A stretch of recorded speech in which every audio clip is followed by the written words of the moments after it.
Daily. Taste the Daily. పత్తి కొనుగోలులో నిబంధనలు ఎత్తివేయాలంటూ ఆదిలాబాద్ రైతులు రోడ్డెక్కారు. జాతీయ రహదారి 44 పై ఆందోళన చేపట్టారు రైతులు. పత్తి సోయా కొనుగోలులో కేంద్ర రాష్ట్ర ప్రభుత్వాల తీరును నిరసిస్తూ ఆందోళనకు దిగారు. చెలో రైతన్న చెలో భోరజ్ పేరిట అఖిలపక్షం జాతీయ రహదారిని దిగ్బంధించారు. రైతుల ధర్నాకి అటు బీఆర్ఎస్, సిపిఐ, సిపిఎం పార్టీలు సైతం మద్దతు తెలుపుతున్నాయి. ఇక ఈ నేపథ్యంలో భోరజ్ దగ్గర పోలీసులు పెద్ద ఎత్తున మోహరించారు. పత్తి దిగుమతులపై కేంద్రం ఎత్తేసినటువంటి 11% పన్నులను మళ్లీ విధించాలని డిమాండ్ చేశారు మాజీ మంత్రి జోగురామన్న.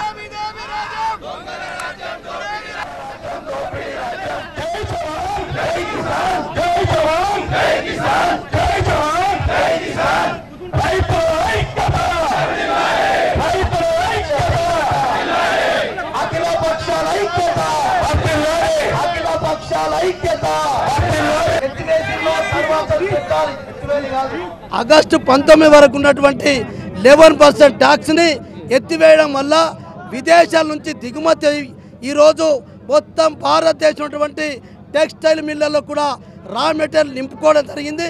దానివల్ల భారతదేశంలో రైతులు పండిస్తున్న పత్తి పంట మరి ఎక్కడ అమ్మాలా, ఎందుకు 11% ట్యాక్స్ ఎత్తేసినాం? వీళ్ళు అమెరికా అధ్యక్షుడేమో, ఈరోజు ట్రంప్ ఏమో మరి మన మీద ట్యాక్సులు విధిస్తూ ఉంటే నువ్వు 11% ఉన్నటువంటి పత్తి పైన ఎందుకు సుంకాన్ని తీసేసినావు, జీరో ఎందుకు చేసినావు?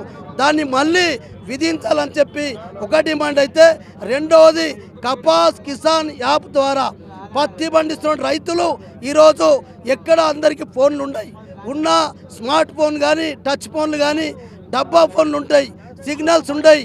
కాబట్టి కపాస్ కిసాన్ యాప్ ఎత్తివేయాలా. తేమతో సంబంధం లేకుండా డిసెంబర్ 31 వరకు మొత్తం మీరు తేమతో సంబంధం లేకుండా కిసాన్ యాప్ని ఎత్తివేసి 11% సుంకాన్ని ఏదైతే తీసేసినామో దాన్ని మళ్ళీ పెట్టాలని చెప్పి